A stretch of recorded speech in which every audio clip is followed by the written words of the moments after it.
récord. Listo.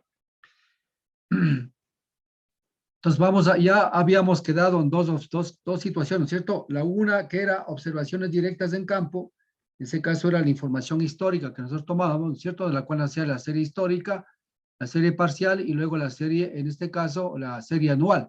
Así teníamos tres tipos de series, ¿no es cierto? Y nosotros decidíamos de un estudio con qué tipo de serie estudiar, ¿de acuerdo? Sí, es lo que necesitamos. Y la otra decíamos que eran datos, en este caso, pues a priori o basado en experiencias personales o vivencias en este caso. Y eso implica de que realmente, pues, podemos hacer algún tipo de metodología un poco a la inversa para realizarnos a determinar lo que es el caudal correspondiente a una avenida máxima que ha pasado, en este caso, por ese río. ¿Sí? Así decíamos. Vamos a trabajar específicamente más en lo que se refiere a lo que son datos observados, es decir, con qué la información que contamos en este caso, específicamente lo diría yo, el INAMI. O sea, no es que yo le adore al INAMI, yo soy ex funcionario del INAMI, pero al final, la única institución que tiene datos a nivel nacional es el INAMI, y eso es por competencia, ¿no es cierto? Ahora, claro, hay otras instituciones que tendrán información con la misma Universidad de ICANN, tienen ciertos periodos en ciertas estaciones, pero al final, toda esta información de todas las instituciones deben ser, ¿qué? Deben ser, en este caso, para mi concepto, validadas por el INAMI. El INAMI, sea bueno o malo, tendría que validar toda la información para que todo el mundo manejemos digamos, los mismos términos, ¿no es cierto? Bueno, entonces vamos a ver acá. Entonces, de acuerdo a esto, la información que se toma, yo estoy hablando en el caso de la hidrología, que también puede ser la meteorología, pero vamos a ver de la hidrología. Entonces, por lo general, esto lo medimos ¿de dónde? En una estación hidrológica. H, ¿no es cierto? Un H con un código dado 121, 123, lo que quiera, ¿ya? Entonces, vamos a hacer, en este caso, las observaciones. ¿Qué son observaciones? Son las observaciones que ha hecho el observador o a su vez que la estación automática ha obtenido directamente del río, ¿no es cierto? Estas son las observaciones, dependiendo qué tipo de información nomás esté captando. Puede captar, en este caso, información de niveles, puede de pronto, pues, el observador tomar lo que son igual lecturas de niveles diarios, hacer los aforos, ¿no es cierto? Y también hacer lo que es calidad del agua en cuanto se refiere a lo que es características físicas, químicas y, en este caso, bacteriológicas, ¿no es cierto? Todas esas cosas podemos hacer en un solo sitio y estos llamamos nosotros, en este caso, ¿qué? Las observaciones, exactamente. Entonces tenemos que interpretar las observaciones. ¿Qué son interpretar? Implica que si estas observaciones son observaciones diarias, son observaciones mensuales, son observaciones anuales, lo que quieran, ¿no es cierto? Por lo general vamos a tener observaciones de pronto horarias, en caso de las automáticas, ¿no es cierto? Y en el caso de automáticas y también convencionales, pero si es que esta convencional tiene un graficador, en este caso, ¿de qué? De niveles, ¿no es cierto? Entonces podemos tener observaciones a diferentes intervalos y diferentes tiempos y todo lo demás, ¿sí? Pero por lo general, en las convencionales más hablamos, en caso, de informaciones diarias. Y de ahí transformamos nosotros a lo que es mensuales, ¿no es cierto? Y luego lo que es anuales. Ya, cada parámetro tiene su forma de tratar estas observaciones, ya. Y luego, bueno, interpretar la información. Luego analizamos esa calidad de información que hemos recolectado, ¿no es cierto? ¿Qué decir la calidad de información? Quiere decir que los instrumentos que utilizamos de pronto tendrán sus problemas, de pronto sus errores, ¿no? Errores exactamente de equipo mismo, errores de observación y todo lo demás. Toda esa información tenemos que analizar. Analizar la calidad de información y obtener, en este caso, trabajaríamos con lo que es, en este caso, lo que es, bueno, el análisis inicial, hablaríamos de lo que es dobles masas o dobles acumulaciones, ¿no es cierto? Dobles masas o acumulaciones, relleno de información y al final, pues, la validación de la información y esta información sería prácticamente la que nosotros vamos a utilizar. El INAVI, ¿a dónde entrega? Entrega simplemente este análisis primario y eso es lo que publican los anuarios. Ustedes ven, la mayor cantidad de estaciones de pronto tienen sus vacíos, pero eso tiene que hacerlo ¿quién? El consultor o el investigador que necesita esa información. Bien. Luego que nosotros analizamos la información de esa cosa, entonces, ¿qué hacemos? La inferencia. Ya sabíamos qué es inferencia, ¿no es cierto? Inferenciar esta información ¿a quién? Al comportamiento de la variable. Quiere decir en este caso, a ver, pongamos un caso. Saco el caudal medio diario, ¿no es cierto? Caudal medio diario. ¿Qué quiere decir con esto? En este punto, el caudal medio diario de toda esta cuenca es este valor. Entonces, no es que estoy midiendo en este punto, sino que este punto sintetiza la medición del caudal que está bajando acá. Entonces, ¿lo que estoy haciendo? Este dato parcial, puntual, estoy inferenciando al comportamiento, en este caso, de mi cuenca. Y así hago en todas las otras variables. Bien. Luego, pues, dice, después de esto, de ver las variables, ya como dije acá, aquí hablamos en este caso niveles y todo lo demás, y al final también todo esto podemos transformar en caudales. ¿Sí? Caudales, ¿a través de qué? A través de una curva de descarga que dijimos, ¿no es cierto? Aforos, aquí a través de los que son los aforos y curvas de descarga. Y transformamos en este caso a una curva de descarga. Y con esto transformamos lo que son a caudales. Exactamente. Caudales en función de los niveles. ¿Ya? Listo. Entonces obtenemos los caudales. Ahora, esos caudales, pues tenemos que ver, como estamos hablando en este caso de que, de análisis en este caso de extremos, ¿no es cierto? Entonces, que hablamos en este caso, vamos a traer por cada año, nosotros que tengamos, ¿no es cierto? Yo qué sé, el año 62, 63, 64, lo que quiera llamarse, ¿no es cierto? Entonces, tengo que obtener, en este caso, digamos, el Q máximo, ¿no? El Q máximo, ¿no es cierto? Lo que quiera es analizar, en este caso, los caudales máximos, igual que había sacado en lo que es IDF, ¿se acuerdan? Un valor por cada año, el máximo máximo, ¿no? Máximo máximo, y sacamos esto. Entonces estamos, ¿qué? Extrayendo el máximo de la información de los registros. ¿Por qué? Lo que estamos formando en este caso ya que es, aquí vamos a trabajar de una serie histórica, vamos a obtener la serie, ¿cuál sería? La serie anual. ¿Qué es la serie anual? Los máximos de cada año. Entonces, uno máximo. ¿Esto para qué? Para someter, vamos a ver despuésito, lo que es la probabilidad, ¿no es cierto? Y tenemos una gama de información durante varios años, exactamente, ¿no es cierto? Entonces, esta información que estamos trayendo, ¿sí? Y luego esta información, pues dice información, tablas, gráficos, ecuaciones, en este caso, automatizaciones con el planteamiento de los recursos hídricos, ¿no es cierto? Entonces, ya después calculo, someto a la distribución, el ajuste respectivo y al final, pues, digo, muy bien, entonces, sabe, esta información me ajusta a tal ley estadística, ¿sí o no? Y tal, el valor para periodo de retorno es tanto y al final es el valor que yo entrego, en este caso, para lo que son diseños de obras hidráulicas. Exactamente, ¿no es cierto? Entonces, es lo que pretendemos en este capítulo aprender. Bien, continuamos. Ya. Vamos a ver lo que son conceptos de probabilidad, ya, en función de la información que tenemos, ¿no es cierto? Que ya hemos analizado, hemos validado prácticamente, hemos sacado incluso ya los máximos, ¿no es cierto? ¿Sí o no? Y luego queremos inferenciar el comportamiento de esa información a una cuenca exactamente. Entonces, ¿qué hacemos? Vamos a ver primero el concepto de probabilidad.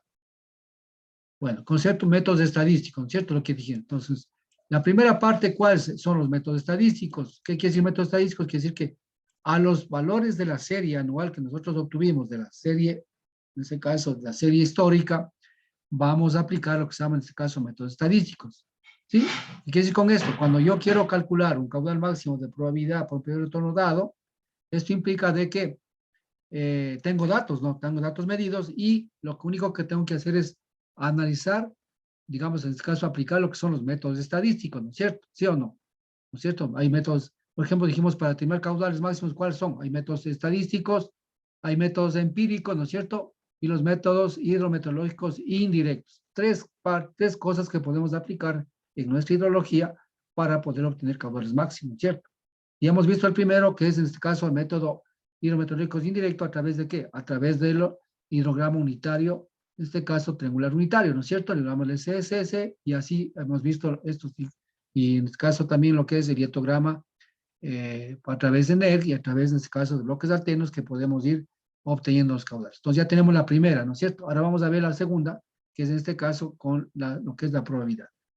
Ahora, tenemos que entender que algunas cosas de lo que aplicamos en probabilidades acá, podemos aplicar también en lo que es la parte de hietogramas típicos. En el caso que yo decía, por ejemplo, cuando yo quería utilizar solamente precipitación en 24 horas, esa precipitación en 24 horas, ¿qué tenía que ser? Tenía que ser exactamente, digamos, sometida a ¿qué? A un análisis estadístico y a una probabilidad dada, y esa vamos en este caso para trabajar y obtener en este caso lo que es el caudal máximo de crecida para esas precipitaciones máximas de 24 horas. Bien, bien, entonces métodos estadísticos basados en principios matemáticos describen la variación aleatoria, exactamente esa parte es clave, aleatoria, un conjunto de observaciones de un proceso, digamos, de un proceso, importan los datos en sí más del proceso físico que ¿sí? Entonces, esto es prácticamente, la mayor parte son, no, son todos, procesos son procesos aleatorios, ¿sí? Digamos, en este caso de un conjunto de observaciones en proceso, importan los datos en sí más del proceso. ¿Qué quiere decir con esto? El proceso con que se produjo, pongamos un caso, aquí, ¿no es cierto? El caudal máximo, un caudal cualquiera, ¿no? Un caudal máximo o mínimo o medio, lo que se produce, acá, ¿no es cierto? Pongamos un caso, yo qué sé, en la misma cuenca, yo que, digamos, puede producirse en diferentes años diferentes tipos de datos, ¿no es cierto? O sea, valores más altos, menos, ¿sí? Dependiendo de qué. De pronto una parte sería el año hidrológico, es decir, el año hidrológico sería año seco, año húmedo, lo que quiera que sea, ¿no es cierto? ¿Que de qué más dependería? Dependería del estado de la cuenca, ¿no es cierto? Ya sabemos que son tres estados de la cuenca, estado seco, estado húmedo y estado saturado, ¿no es cierto? ¿Que de qué más depende? Depende de la condición, en este caso, de uso del suelo, de tipo del suelo. Es decir, depende de muchas condiciones para que me dé estos tipos de caudales, ¿no es cierto? Entonces, todo eso se da, ¿sí? Entonces, ¿qué dice acá? No nos interesa, en el método estadístico, no nos interesa mucho estas condiciones que acabo de explicar. ¿Qué nos interesa? Nos interesa el dato. Si el dato que se produjo y punto, y con eso yo quiero analizar, y este sería el que yo someto al estudio estadístico en mi información. ¿Cómo estaba la cuenca? No me interesa. Lo que me interesa son estos datos. Es lo que quiere decir acá, ¿sí? Y así son, pues, así al final, nosotros nos interesa tomar esos datos y generamos y trabajamos, y punto. ¿Sí? Bueno, la variable aleatoria X está escrita por una distribución de probabilidad. ¿Qué quiere decir con esto? Esta serie de datos que me estoy tomando, pues, esta se sujeta, o mejor dicho, se ajusta a una ley de probabilidades. Esa ley de probabilidades es la que avala, dice, estos datos se ajustan, yo que sé, al log Python 3, ya, log Python 3, a Python 3, al log normal, lo que quieras decir, ¿sí? Gumbel, valores extremos tipo 1, lo que quiera que sea. Entonces, se ajusta a esa ley. Entonces, pero para ajustarse a esa ley tenemos que seguir algunos pasos. Bien, la distribución específica de probabilidades de que una observación de X, o sea, de la observación de X de la variable esté en un rango especificado. Eso estamos hablando específicamente dentro de un rango de validez, en este caso, de la información que se va a tomar. Y tercero, si una muestra de n observaciones tiene n valores del rango, es n más 1. Entonces aquí un poco, estaría un poco ya relacionando lo que ustedes dan rápido en estadística, que es la frecuencia relativa, que es igual al valor de ni, en este caso, sobre n. ¿Sí? N. ¿Qué es ni? El número de elementos que se repite dentro de la muestra, y n es el número total de elementos, y al final sacamos una frecuencia que se llama la frecuencia relativa. Aquí está exactamente. ¿Sí? Frecuencia relativa, que es igual de i, es igual a ni sobre n. ¿Sí?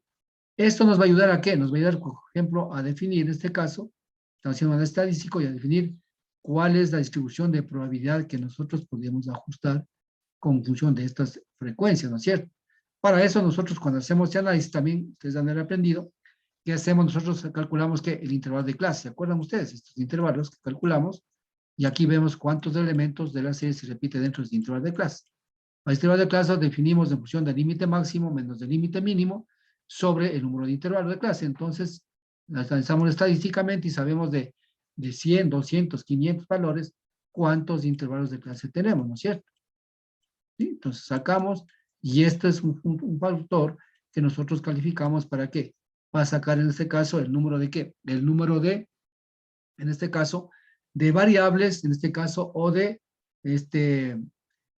¿cómo se llama? El número de variables o el número de grados de libertad, exactamente, se llama grados de libertad, para que son los análisis. Y con grados de libertad vamos a ver con qué nosotros le ajustamos, con qué le desajustamos, y en función de eso también cuál es en este caso el ajuste, o con qué tipo de, digamos, de ajuste le hacemos con chi cuadrado, le hacemos con cualquier otro, en este caso, otro, ¿sí?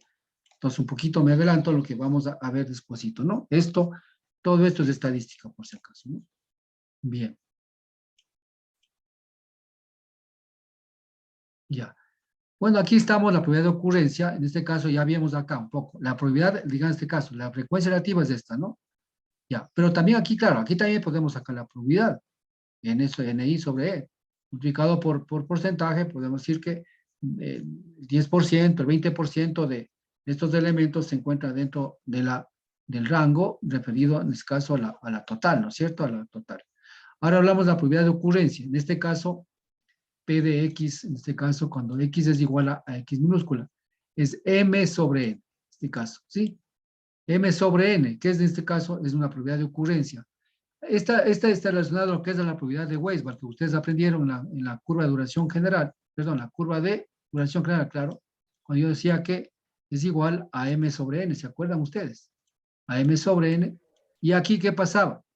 Esta es la probabilidad, en este caso, de ocurrencia del fenómeno que nos interesaba a nosotros en la curva de duración general. ¿Por qué? Era una probabilidad de ocurrencia. En cambio, yo decía, en cambio, la probabilidad de ocurrencia sería 1 menos M sobre, digamos, en este caso, M sobre N, ¿no es cierto? Bueno, entonces, miren acá. Si bien es cierto, esta es la fórmula general, ¿no? La general. Ahora, lo que hace Weisbach es, ya, bueno, si he explicado, pues en este caso, Weisbach que hacía es, dice, muy bien, sí, esto es bien, pero si es que, de pronto, si es que este M igual a N, sería un 100% mejor que esto sea N más 1. Entonces, nunca puede haber un concepto de un 100% de probabilidad, por más que todos los elementos sean iguales, los valores, pero no puede haber un concepto de probabilidad 100%. ¿Por qué? Porque la muestra que nosotros trabajamos puede ser toda la población inclusive, pero durante toda la existencia de una estación en el tiempo, prácticamente es una muestra de todo lo que existió desde cuando se apareció el río y de pronto no. Entonces, por eso Weisbach la suma 1. Entonces, aquí la probabilidad va a ser 0.99, 98, 9, así va a ser. ¿Sí? Es lo que quiere decir. Bueno, el axioma es que el axioma es, ya conocen ustedes, que esta probabilidad va a estar entre 0 y 1. Exactamente. ¿Sí? La probabilidad de un evento va a ser igual a la probabilidad total, en este caso se llama probabilidad total, es igual a 1. ¿Sí? Y aquí hablamos en este caso de probabilidades, en este caso hablamos de, esto sería un poco lo que son las muestras, ¿no? La muestra X1 y X2, ¿sí? Es decir, si yo obtengo de todo este espacio, ¿no es cierto? Muestral, en este caso, vamos a esta cosa, aquí sería el espacio muestral, y aquí estaríamos hablando de un X1, y aquí hablamos de un X2, o sea, dos muestras, y hay ciertos elementos que van a confluir aquí internamente y otros elementos que no están. Entonces, eso se llama en este caso probabilidad, en este caso, probabilidad que sería independiente y mutuamente excluyentes. Entonces, la probabilidad en este caso de X1 unión X2 va a ser igual a la probabilidad de X1 más la probabilidad de X2. Exactamente, es lo que quiere decir acá. Entonces, acá. Eventos independientes, que en cambio si la probabilidad de ocurrencia de uno no se ve afectada de la ocurrencia del otro. ¿Sí? Entonces, esto sí se ve afectada acá, acá en cambio no, son excluyentes. Y eventos mutuamente excluyentes cuando la ocurrencia del uno imposibilita la ocurrencia del otro. Exactamente. ¿Sí? Entonces, más o menos está algo similar a esta probabilidad de acá. Exactamente. Continuamos. Esto es de estadística que ustedes lo conocen más que yo. ¿Sí? Bueno, esto es importantísimo, esto tienen que tomar en cuenta, porque aquí vamos a hablar un poquito de la probabilidad total y la probabilidad, en este caso, la probabilidad complementaria. Porque basado en la probabilidad complementaria tenemos exactamente los conceptos de probabilidad de ocurrencia y probabilidad de no ocurrencia. Entonces, ustedes cuando quieren calcular que la probabilidad de ocurrencia, por ejemplo, nosotros en curva de duración general, ¿nosotros qué queremos? Calcular la probabilidad de ocurrencia, porque siempre queremos que ocurra el fenómeno, que ocurra ese caudal para tener una garantía de caudal en la cuenca, ¿no es cierto? En cambio, la no ocurrencia, calculamos nosotros en cuál, en máximos, porque lo que queremos es que ese máximo no se produzca ese valor, pero para eso hay que calcular, ¿no es cierto? Bueno, para eso tenemos esa parte. Entonces, aquí hablaba yo un poco del espacio muestral, que estamos hablando de esto, ¿no es cierto? Aquí. Entonces, acá hablamos en este caso de una muestra, muestra A, pues acá en este caso, ¿no es cierto? Entonces, de M eventos, o puede ser N eventos, ¿no? A 1, a 2. ¿Eso qué quiere decir en este caso? Si yo tengo digamos en este caso un evento 1, un evento 2, y así sucesivamente eventos N o eventos M, está puesto acá. Entonces, la sumatoria de las probabilidades de todos los eventos va a ser igual a ¿qué? Va a ser igual a 1, o en este caso al 100%. ¿Sí? Eso también ustedes han aprendido en estadística. ¿No es cierto? O sea, 100%, listo. Ya. Entonces, la probabilidad total, en este caso es 1, ¿no? Aquí está, probabilidad de A respecto en este caso, probabilidad de A total, de A respecto a E1, respecto a E2, respecto a E3 y así. ¿Qué quiere decir con estas partes, digamos, de todo lo que es en la población, ¿no? Respecto a esto, pues al final va a ser igual a la probabilidad de A total. La probabilidad de A, ¿a qué es igual? Es igual a 1, la total del evento total de acá, ¿cierto? Ya, continuamos. Esa parte que justo lo que decía complementariedad. ¿Qué es la complementariedad? Digamos, en este caso, del todo, en este caso, todo este elemento muestral, ¿no es cierto? Aquí estamos hablando de esta probabilidad, aquí estamos A, ¿cierto? El evento A, y todo este es el espacio muestral. Este espacio muestral, ¿a qué es igual? A 100% o igual a 1. Si extraigo esta muestra, va a ser menos la probabilidad de 1, de probabilidad de A, ¿no es cierto? Probabilidad de A, ¿sí? Entonces, ¿qué es lo que es? Entonces, yo hago en este caso, digo, la probabilidad complementaria de A. ¿Qué quiere decir? Lo que falta complementar A. Entonces, la probabilidad complementaria, lo que escribo simplemente como está acá, ¿no? Que sería en este caso la probabilidad de A, pero es complementaria. En este caso, arriba pongo una rayita. Va a ser igual a 1 menos la probabilidad de A. Exactamente. Es lo que está diciendo. Entonces, ya aquí estamos hablando un poco de que ya está sesgando, no sesgando, sino llevándonos un poco a hablar de lo que sería probabilidad de ocurrencia y la de no ocurrencia. Pero esto aplicamos, en este caso, en lo que es, en los ajustes, especialmente lo que son datos hidrológicos, estadísticos, para lo que es, a lo que son ajustes, ¿no? Ya. Entonces, esto vamos a utilizar bastantísimo en esa clase, ¿cierto? Luego, aquí tenemos lo que es la probabilidad condicional. Entonces, aquí ya tenemos la complementariedad, probabilidad condicional. En este caso es la probabilidad de un evento, de un evento respecto a otro. ¿Qué quiere decir condicional? Para que se produzca el evento, en este caso, para que se produzca el evento B, tiene que producirse A. Entonces, siempre y cuando la probabilidad de A intersección B sea, digamos, siempre y cuando esta probabilidad sea el cociente de la probabilidad de A. ¿Sí? Entonces, esta es la condicional. Para que se produzca B, tiene que haberse producido A. Y para esto, pues, tenemos el análisis de dos eventos, ¿no? En este caso, pues, probabilidad de A y B respecto a A. Exactamente. Ahora sí, aquí dentro de si A y B son independientes, entonces la probabilidad de B igual a es igual a la probabilidad de B. ¿Sí? Y la probabilidad, en este caso, A intersección B es igual a la probabilidad de A por probabilidad de B. Eso simplemente es la teoría de conjuntos que nosotros trabajamos dentro de lo que es probabilidades. ¿Sí? Lo que podemos nosotros aquí hablar. Entonces, aquí son eventos independientes. Exactamente. Bien. Entonces, aquí estamos hablando en el caso de que se produzca A. Para que se produzca A, tiene que producirse B. Acá no hay necesidad, en este caso, si es que decimos que la probabilidad de B que se produzca depende de A, no, simplemente es igual a, todo eso es igual a la probabilidad de B, lo que son independientes, porque no hay necesidad que el evento A se produzca, sino simplemente se produce el evento B y estamos hablando de probabilidad en este caso de B, ¿sí? Entonces, hablar esto, entonces sería la probabilidad de A intersección B va a ser igual a la probabilidad de A por probabilidad de B. Bien. Bien, bajo esos conceptos, nosotros vamos a ver, ¿sí? Un ejemplo, aquí más o menos, de lo que tratamos de ajustar, en este caso, los datos, ¿no? Bueno, yo me puse esto, pero bueno, ahí estamos bien, ¿no? Bien, por ejemplo, aquí tengo un ejemplo para hacer lo que es un ajuste, en este caso de datos, en este caso para trabajar lo que se llama, en este caso, lo que es la probabilidad y aplicar todo lo que hemos venido viendo en los conceptos anteriores. Y eso es trabajado con la estación ISOBAMA, por ejemplo, ¿sí? Esta M, del INAMI. Hablamos 2062-2007. ¿Qué digo acá? Calcular la probabilidad de que la prestación anual P en cualquier año sea menor que 1.200, mayor que 1.500 y esté entre estos valores. Aquí vamos a aplicar exactamente todo tipo de probabilidades que hemos visto, ¿no? Y vamos a ver. Pues la serie estadística que yo tengo son estos, ¿no? Datos del INAMI son estos datos que yo tengo, ¿sí? Entonces, quiere decir la solución en este caso. ¿Cuántos años? Son 46 años. Entonces, ya sé, N es 46 años. Ahora dice, aquí vamos a ver. Entonces, aquí estamos hablando, aquí dice, es que estoy planteándome los eventos que nos ponen, ¿no? 1.200 y 1.500, ¿sí? Aquí dice, menor la probabilidad en este caso, el evento A en este caso, estamos el evento A, la probabilidad va a ser menor a 1200. El otro elemento B, la probabilidad es mayor a 1500. Y la otra me parece que es entre 1200 y 1500 cuando está. Entonces, ahí vamos la probabilidad. Sí.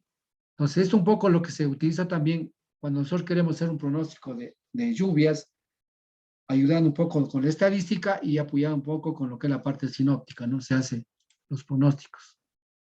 Bien, aquí vamos a ver algunas cosas, ¿no es cierto? Bueno, aquí están los 46 valores, etcétera, etcétera. Entonces, ¿qué es lo que quiere decir acá? Dice, digamos, en este caso, de que sean menores en este caso ¿cuánto era? Vamos viendo acá. Sean menores a 1200, ¿cuántos datos encontramos? Bajo 1200 son 10 datos. ¿Sí? Lo que aquí he contado, ¿no es cierto? Aquí contamos todo aquí y veo cuántos son menores a 1200. ¿Cuántos son? Entonces, con eso digo, a ver, ya son, en este caso, 10.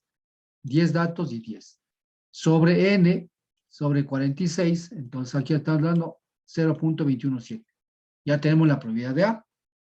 Lo que nos dice la probabilidad de B, ¿qué nos dice la probabilidad de B? La probabilidad de B nos dice exactamente que, en este caso, tener valores de esta tabla que sean mayores a 1500. Entonces yo veo aquí valores, digo, por favor, ¿cuántos da 1500? Y me sale ¿cuánto? 20 datos.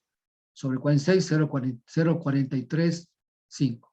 Entonces ya he obtenido la probabilidad de A y la probabilidad de B. ¿De acuerdo? Ahí está fácil, ¿no es cierto? ¿Sí o sí? ¿Alguna pregunta y tal vez? ¿Ah? Todo bien, profesor. Ya, listo. Básico de estadística. Ya, exactamente, básico de estadística. Ahora sí vamos a ver.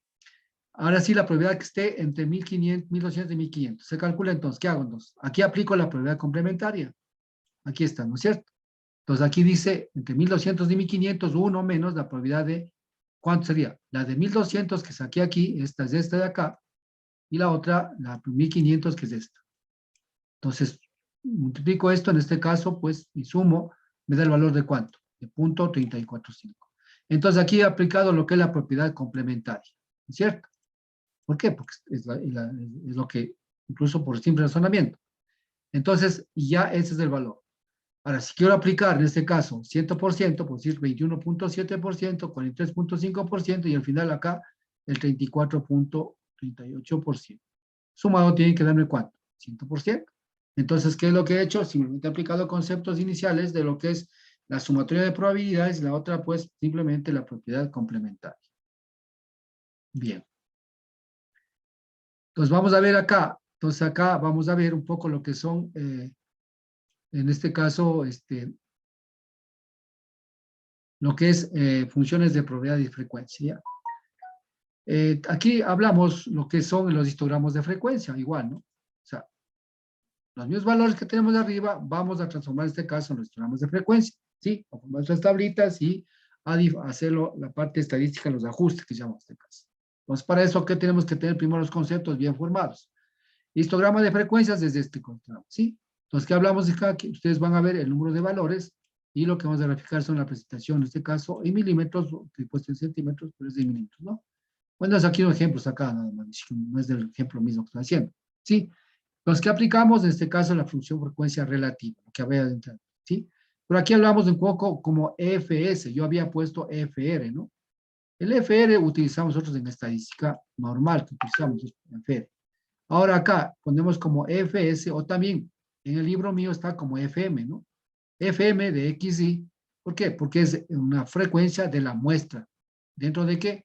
Dentro de un intervalo de frecuencia que vamos a trabajar, ¿sí? Entonces, por eso yo pongo FM, muestra, y el otro en cambio es la población, en cambio es en este caso M mayúscula.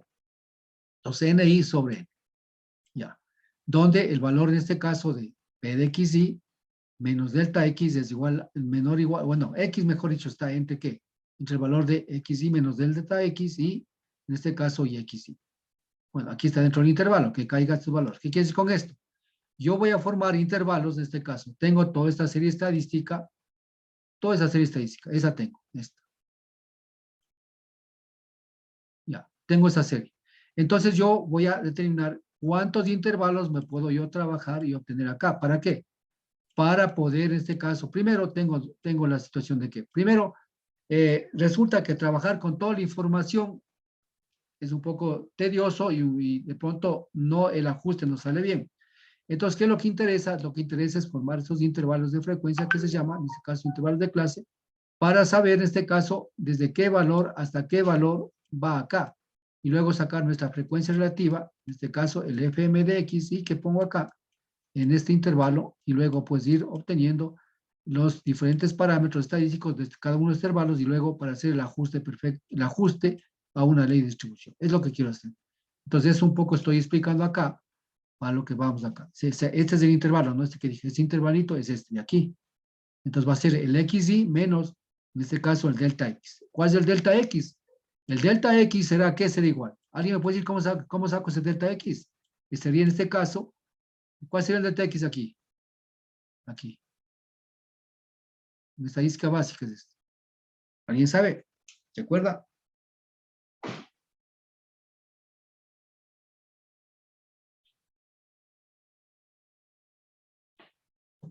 Bueno, vamos a ver en este caso va el delta X, ¿no es cierto? Aquí tenemos que trabajar. Ustedes se acuerdan en este caso, para entender lo que pasa, lo que es el intervalo, yo tengo que fijarme en este caso, tengo que saber el límite máximo, o sea, mejor no el límite máximo, el valor máximo, ¿sí? El valor máximo, tengo que ver el valor mínimo, ¿sí? Y sobre el número de clases, ¿se acuerdan ustedes? El número de clases, número de clases. Eso es en estadística, ¿no? Entonces, el número de clases está relacionado a una tablita que dice, en estadística están las tablas, ¿no es cierto? No, en mi libro no está, en la tabla está en estadística. Entonces me dice que se dice, yo qué sé, dice de 10 a 50 elementos, aplicar número de clase, en este caso yo qué sé, 5. De 50 a 100 elementos, aplicar número de clase 6, es igual. Entonces este número de clases es el que va acá, entonces sería en este caso, el intervalo este sería ¿qué? El intervalo estaría aquí, entre lo que es en este caso, el valor mínimo de la serie, por ejemplo, yo sería 1200, no sé, ¿no? ¿Cuál sería el valor? El valor mínimo sería menos, lo que sea, 8 menos 200, póngase 200, ¿no es cierto? Entonces estamos hablando, en este caso, el máximo menos el mínimo. Si tenemos 50 datos, me parece que es 6. 6, y ahí sé exactamente, este sería el delta X, en este caso, el valor del intervalo. Sí, vamos a ver despuésito con un ejemplo. ¿Ya? Entonces es lo que estamos explicando. Continuamos. Ya. Entonces, si nosotros sacamos ya la frecuencia relativa de esta parte de acá, ¿no es cierto? Porque nos toca sacar cuántos elementos están metidos en este intervalo. Y eso hemos sacado en función del número de clases, ¿no es cierto? En este caso, se llama un intervalo de clase, ¿no es cierto? Y aquí por sacar, ¿cómo se llama? Intervalo de clase media, todo eso podemos sacar. Vamos a ver. Entonces, vamos a sacar, en este caso, ya hemos sacado la frecuencia relativa. Ahora nos toca sacar lo que es la frecuencia acumulada. ¿Sí? La frecuencia acumulada es el Fs aquí, ¿sí? En mi libro está como Fm de X, ¿sí? Fm mayúscula de X, así está. XY, ¿sí? Yo he tomado un poco la metodología de Bente-Chow. Aquí tenemos como Fs, pero esa es la acumulada, ¿no? La acumulada no es más que la sumatoria de las frecuencias relativas, ¿no es cierto? Es lo simplemente. ¿Sí? Voy sumando y voy en este caso. Entonces voy sumando el intervalo anterior más este, luego es más este y así. Entonces voy sacando la acumulada acá. Y ahí tenemos un ejemplo que vamos a hacer despuésito, ¿no? Luego dice estimada, en este caso, la propiedad acumulada, que sería esta toda acumulada, en función, digamos, función de frecuencia relativa, cuando n mayor a, en este caso, a infinito, con frecuencia acumulada, cuando n tiende a 0. Bueno, lo que quiere decir aquí es, en este caso, esta es una relación, en este caso, de frecuencia, ¿no es cierto? Dice que el límite cuando n tiende a infinito o delta x tiende a 0, entonces en este caso f de x sobre delta x, exactamente. Entonces aquí estamos hablando de lo que puede ser, en este caso, si es que esto fuera 0, ¿qué pasaría? Como que esto se va, se hace esto de indeterminado, ¿cierto? Indeterminado esta parte, ¿sí? Entonces prácticamente esto se tendría este límite tendría que, en este caso, calcularse, ¿no es cierto? Pero el concepto prácticamente, bueno, son más poco estadística matemáticas que nos dan estos tipos de conceptos, pero al final, pues, simplemente cualquier número dividido para cero, digamos, para cero es infinito, pero cuando este es infinito, pues esto me va a dar cero. ¿Qué quiere decir con esto? Quiere decir que si es que yo no tengo, en este caso, no hago estos intervalos, yo puedo trabajar con todos los datos y puedo hacer el ajuste necesario. Simplemente, es lo que está diciendo aquí. Bien, continuamos. Bueno, aquí tenemos un gráfico de dónde se parte, en este caso, exactamente para los análisis. Bien, aquí pueden ver este caso, partamos de este caso, en este caso, mire acá, lo que es la muestra y lo que es la población. ¿Sí? Esto hemos visto un poco también lo que es sí, pues estamos viendo un poco en estadística también en seminario. Bien, entonces la muestra, ustedes pueden observar aquí, dice función de frecuencia relativa. ¿Sí? Aquí en cambio en población es función de densidad de probabilidad. Es decir, aquí es la función de la ecuación de probabilidad. Aquí en cambio estamos hablando de una frecuencia relativa para llegar a función de la suma total de muestras y la frecuencia acumulada, llegar en este caso a conservar todo lo que es en este caso, a obtener lo que es el comportamiento de toda la muestra y inferenciar esto a la población. Sí, es lo que está diciendo acá. Entonces igual, frecuencia acumulada sumamos y al final nos da este valor. Entonces, de aquí nace un poco los conceptos, lo que se llamaría en este caso, que cuando yo quiero hacer un ajuste, que vamos a ver después un ejemplo, ¿no es cierto? Dice muy bien. Entonces, ¿saben qué? Yo voy a hacer, voy a analizar toda esta muestra, analizar las frecuencias recreativas, ¿no es cierto? Sí, analizar toda esa parte y luego pues trabajo en la función de frecuencia acumulada. Sí, ¿qué quiere decir? Voy acumulando y si es que toma esto y grafico, pues esto me va a salir esto, ¿no? Y me sale este valor. Entonces, esto quiere decir que en este caso, yo voy a trabajar con qué trabajo yo para llegar a esos valores. Trabajo en este caso con lo que es la distribución normal. Con la distribución normal trabajo. Si ustedes se acuerdan, esta grafiquito de qué es. Es la distribución normal, ¿no es cierto? Esta, ¿no es cierto? La distribución normal. Y aquí vamos a trabajar con intervalos, en este caso, dentro de la distribución normal, vamos a trabajar la probabilidad, en este caso, calcular las probabilidades en estos intervalos de acá, para cada una de nuestras frecuencias relativas, ¿no es cierto? Y luego vamos sumando esto y al final tenemos nuestra frecuencia acumulada, que es en este caso la ojiva aquí, ¿no es cierto? Ya. ¿Y esta ojiva qué implica? Implica de que yo voy a tener esta ojiva que sería ¿qué? ¿De caudales de qué? De caudales, en este caso, o precipitaciones, que estamos haciendo el ejemplo, precipitaciones observadas, ¿no es cierto? Las observadas, ¿sí? Y luego, pues, si yo a estos datos, como, ¿en función de qué? En función del tipo de ajuste que he hecho. Por ejemplo, si yo voy a aplicar la prueba, en este caso aplico lo que es la distribución normal, yo puedo trabajar con la prueba estandarizada Z, a que Z igual. La Z va a ser igual a XY, ¿no es cierto? Menos la media aritmética en este caso, y sobre cuál?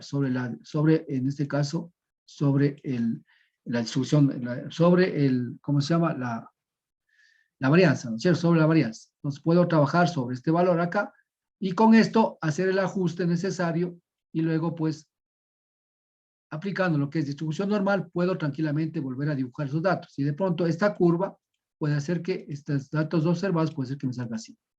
Entonces estoy hablando en este caso que serán estos datos, en este caso datos calculados, ¿sí? Entonces serían en este caso los calculados. Entonces ahí quiero ver, o sea, aquí lo que he hecho es simplemente si yo uno de estos puntos, ¿no es cierto? Uno de estos puntos va a ser esto casi no, casi así. Entonces, a simple vista estaría viendo que de pronto sus datos se me están casi montando y podría decir que lo observado es igual a calculado.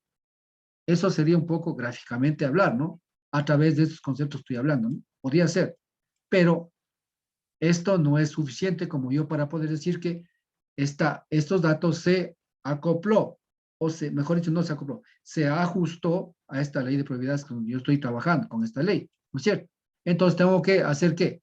Tengo que hacer en este caso el ajuste a través de ¿qué? A través de una ley de ajuste como sea, puede ser chi cuadrado, como puede ser Colombo-Moro o como ser alguna otra ley que me ayude en este caso a definir matemáticamente si el ajuste es bueno o es malo, ¿sí?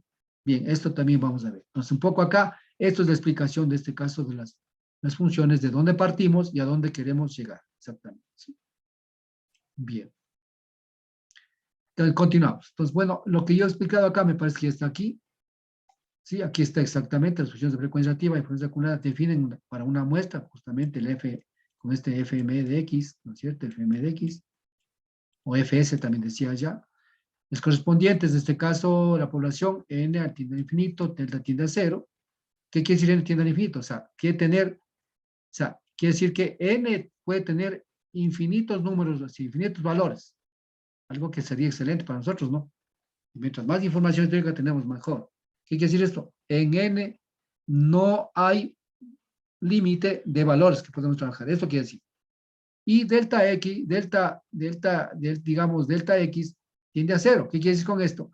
Si es que el valor de n es muy pequeño, no hay necesidad, digamos, de que yo haga un intervalo. Yo puedo trabajar con simplemente dato a dato. ¿Sí? Entonces, esto puede tender a cero, como dice acá. Es lo que dice, puede tender a cero. Y este puede tender a infinito. Entonces, ¿qué sería la interpretación? Si es que n tiende a infinito, ¿qué pasaría? Delta X debe ser igual a ¿qué? Delta X debe tener un intervalo dado. ¿Para qué? Porque es muy difícil trabajar con n información y tomar en cuenta dato a dato, sino hay que trabajar con intervalos de frecuencia, en este caso, iguales de clase. Exactamente. Entonces, estamos ahí, ¿no? Y en cuanto, con pocos datos, intereses. Pues ahí está el concepto que dice, ¿pero qué? A ver, vamos a ver. Hay veces, verán, señores, yo, bueno, esta metodología no enseño porque ya dejé de enseñar algún tiempo. Por ejemplo, verán, ya depende de lo que nosotros queramos tener mayor exactitud. Un poco a nuestra parte. Y regresando a la curva de duración general, que ustedes conocen muy bien. ¿Cuándo hago esas cosas? Por ejemplo, a veces yo, a ver, vamos a ver. Hay, como digo, estadísticamente yo puedo definir intervalos con el límite máximo menos el límite mínimo o valor máximo, valor mínimo sobre el intervalo de clase. Yo puedo definir exactamente estos deltas de aquí, o sea, este intervalo. Puedo definir, ¿sí? Pero a veces ya depende de qué, del criterio de quién, del hidrólogo o del meteorólogo. Dice muy bien, parece, en el caso, por ejemplo, mire, hay una metodología para la curva de duración general que dice muy bien, a ver, si yo tengo esta curva que yo quiero tener, y esta es mi curva que yo quiero tener, entonces, ¿qué quiero decir con esto? Yo necesito saber más valores, más cosas, ¿dónde? En este caso, en la parte de abajo, o sea, los caudales más pequeños. Y la parte alta no me interesa mucho. No me interesa mucho porque yo no voy a hacer nunca con estos caudales. Son caudales que tenemos cierta época y que se van. Si yo puedo aprovechar calidad, pero si no, no se va. Entonces, quiere decir, yo el intervalo puedo tomar acá. Para decir la curva de duración general, este método no enseño, se enseñaba yo será 6, 7 años, no sé. Sí, porque ya trabajamos con otro método. Entonces, yo puedo decir muy bien, de aquí, ¿sabe qué? Me tomen valores entre yo qué sé, entre 1 y 5. Y acá el segundo intervalo tomé valores de entre 5 y cuánto, y 20. ¿Sí? Miren, entonces yo puedo tomar el siguiente intervalo, digo, a ver, aquí vaya entre 20 y 50. 20 y 50. Entonces yo me he fijado en mis intervalos, exacto, mi delta. ¿Sí me entienden? O sea, ese es un criterio muy mío. ¿Y por qué lo hago muy mío? ¿Por qué? Porque yo necesito que la mayor cantidad de datos estén representados acá abajo. Y los altos no me interesa, sino que estén aquí. Sí, está bien. No es que no me interesen los datos, sino que acá. Entonces necesito saber exactamente bien en la parte baja. Entonces yo hago estos datos, ¿sí? Y eso está en un libro que tengo de la OMM, tengo este libro, ¿sí? Entonces esto. Pero realmente la forma que sé es también la correcta, no necesariamente, pero se asemeja a esto prácticamente. Pero si yo quiero hacerlo, fijo intervalos. Entonces, ¿qué quiero decir con esto? En mis estudios, cualquier estudio que sea, los intervalos también lo puedo fijar yo, ¿de acuerdo a qué? A mi conveniencia. No estoy haciendo mal, simplemente no estoy alterando la información, porque la información histórica es esta. ¿Sí? Si alteraría alguna información, dijera, no, es que ya no va a ser repetida porque alterar la información. No, lo que estoy diciendo es simplemente, los más bajos, por favor, tomemos este intervalo. Los más altos, es acá, es de acuerdo a mi conveniencia, desde el punto de vista investigativo o de utilización de datos, lo que quieras llamarse. Lo mismo hago que en estadística, por si acaso. Por lo general, estadísticamente nos dicen que los intervalos van a ser todos iguales desde el inicio hasta el fin, ¿no es cierto? Y vamos a ver cuántos intervalos tenemos nosotros para análisis en este caso y hacer el ajuste probabilístico. No sé si está claro ahí. No sé si le enseñaron esa parte.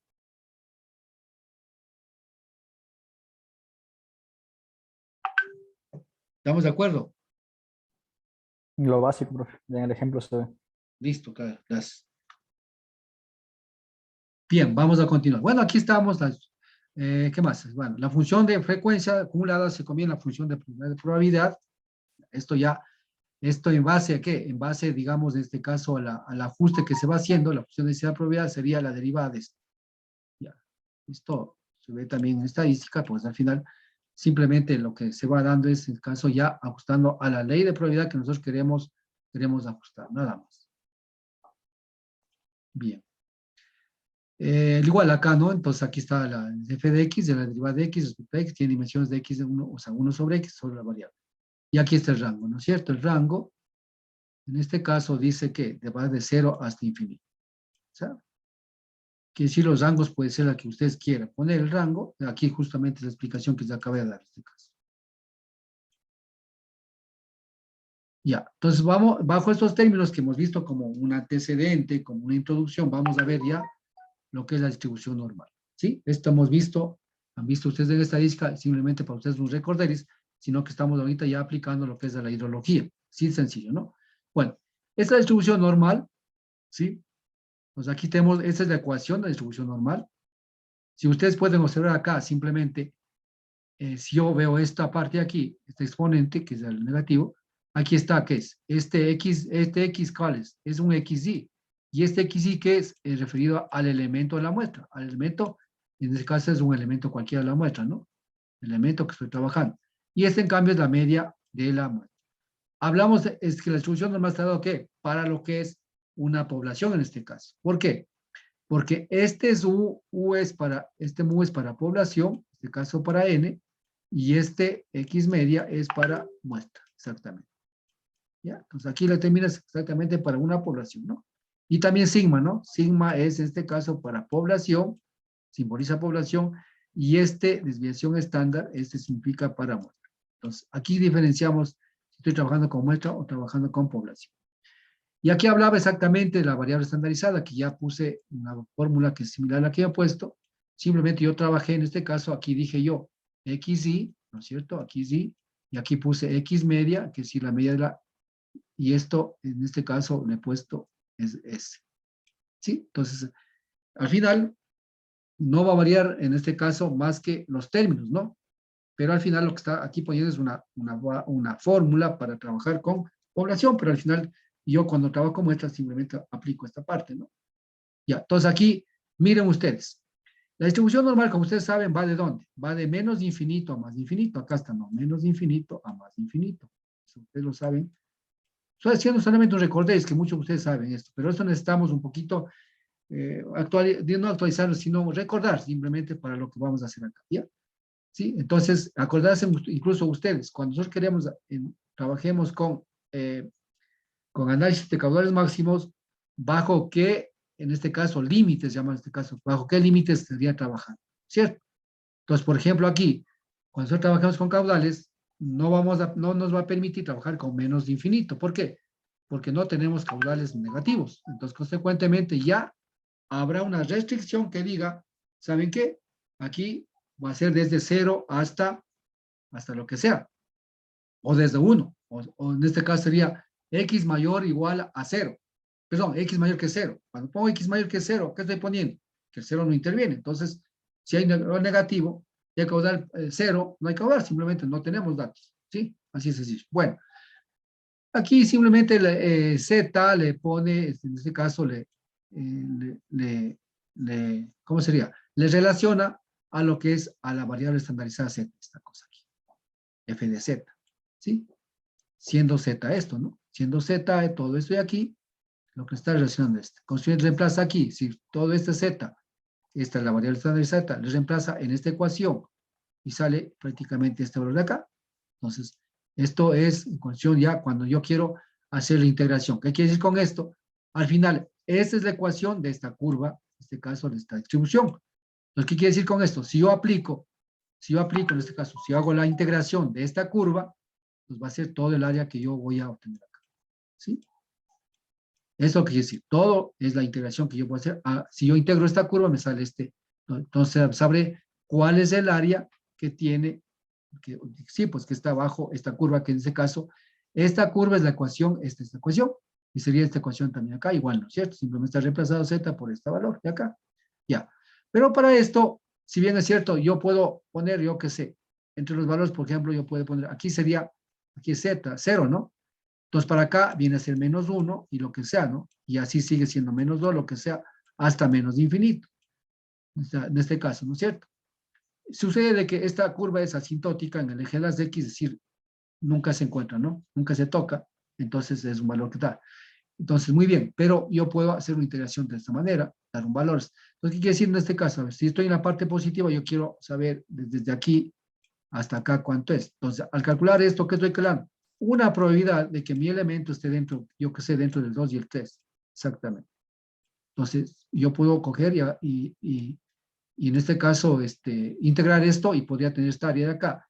Y exactamente esa sería la probabilidad de que mi elemento esté en este valor, cuando tengo 2 o 3, ¿no es cierto? Y así, igual, puedo tomar este acá, entre menos 2 y menos 3, o puedo tomar entre este valor menos 1 a 2, lo que sea, ir calculando este caso. Entonces, eso podemos hacerlo. O sea, no hay problema, porque cada uno es matemático, ¿no es cierto? Integración y lo que sea, hacemos por parte lo que quiera. Pero hasta las, ¿qué horas? Hasta hoy doy clases. 3 de la tarde, hasta las 3 de la tarde doy clases. Listo. Ya. Entonces, para esto, en vez de qué, en vez de que nosotros estemos, bueno, yo no haría pasar el tiempo, ¿no? Sino haciendo esta integración, ya existen en este caso tablas que nos ayudan a solucionar este problema que les explico, ¿no? Bien, entonces aquí están las tablas. Entonces aquí está ya todo esta integración que debo hacer acá, estará aquí. Probabilidad de acumulada de distribución normal estándar, en este caso, valor de z, es el valor de z, en este caso este z, ¿no? O este z, que vamos a utilizar nosotros para el ajuste, ¿no es cierto? El z dependiendo, ¿no? O sea, lo que tengo que hacer, ¿qué tengo que hacer? Calcular z, pues, calcular z, y con este z voy para acá y veo cuál sería el valor en este caso de la probabilidad, ¿no es cierto? 1, 4, lo que sea. Entonces, esto yo directamente puedo utilizar para lo que es, en este caso, el ajuste, en este caso, de una ley de probabilidad para la distribución normal. Esto ustedes lo conocen. Ya. Aquí está un poco el uso de la tabla, ¿no es cierto? Lo que acabo de explicar. En este caso, pues, las tablas, ¿no es cierto? Uso de la tabla. Aquí estamos la probabilidad entre este valor, en este caso, de A y menos de infinito, ¿no es cierto? Acá, mayor a A, mayor a A puede ser mayor a 2, porque si A igual a 2 y a 2, mayor a 2, acá puede ser igual a 2, acá puede ser menor a 2, a menos 2, pues todo está. Entonces, al final, lo que quiere decir aquí es en este caso, miren ustedes, aquí la explicación un poco está mejor, aquí está. Entonces, acá, por ejemplo, no hay necesidad, de pronto, pues a veces, si yo calculo un valor dado, vamos, calculo y la probabilidad que sea el área de esta área de acá será simplemente el total, o sea, 1 menos la probabilidad de haber calculado esta parte de acá. Entonces ya tengo, en este caso, aplicando lo que estoy aplicando, la propiedad complementaria aquí, ¿no es cierto? Es lo que estoy haciendo. Acá lo mismo. Acá, por ejemplo, lo que yo he hecho en el ejemplo anterior, si es muy básico, como dijeron, pues simplemente lo que hago es del total, resto el valor y obtengo mi probabilidad de caso. Por supuesto, trabajando con esta probabilidad y luego trabajando con esta.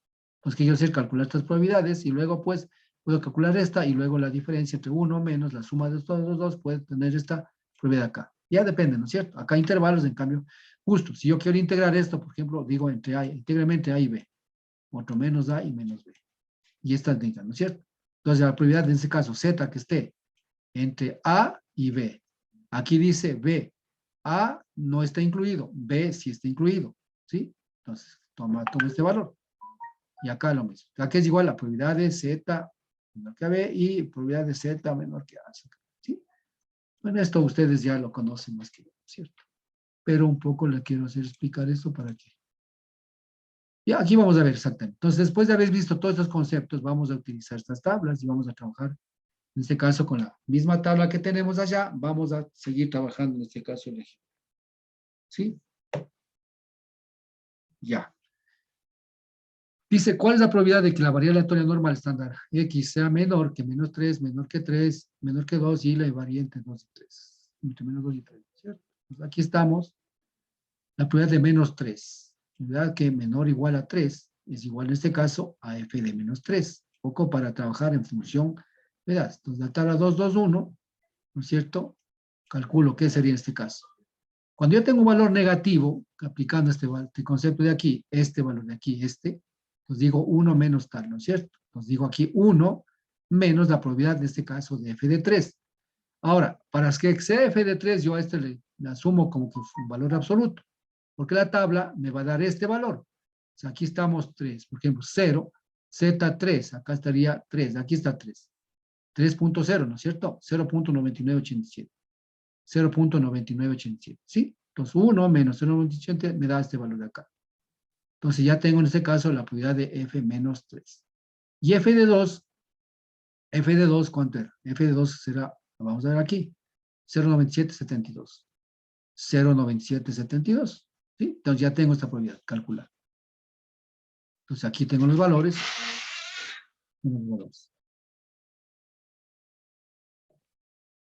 Un ratito, por favor, me disculpan un ratito.